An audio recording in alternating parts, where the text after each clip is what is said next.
The smoking rate amongst U.S. high schoolers took its biggest hit ever this year. Federal figures show numbers falling to a record low. Find out more on this edition of Industry Insider.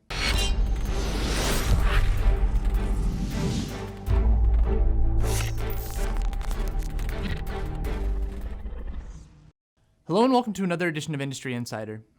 It's a new era in the tobacco wars, one in which the alarming rise of underage vaping has almost completely overshadowed a parallel drop in traditional smoking.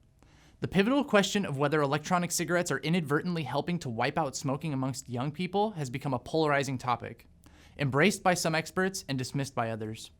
In an interview with Yahoo Lifestyle, Kenneth Warner, a professor at the University of Michigan's School of Public Health, had this to say on the topic, quote, "Smoking is disappearing among young people, and it's a great public health triumph that we're failing to celebrate, much less even note. With 1 in 4 people using e-cigarettes, the federal government and many public health organizations consider it an epidemic.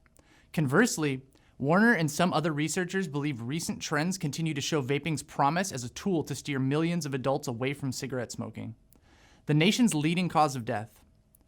For researchers who believe vaping is benefiting public health, the falling numbers make one thing clear. E-cigarettes are not driving large numbers of young people to smoke. The numbers suggest the exact opposite.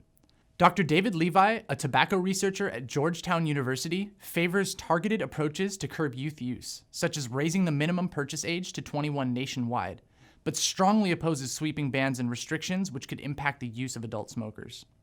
He said, quote, "The key point here is that it seems we have seen a drastic reduction in smoking. That's clearly a good thing and not something we want to mess with."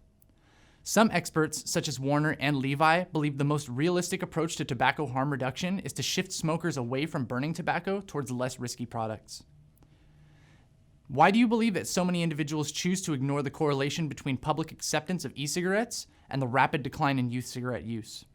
Please share your thoughts with us down below, and as always, don't forget to like, share, subscribe, and ring that bell button to keep up to date with all of our Fight for Flavors content.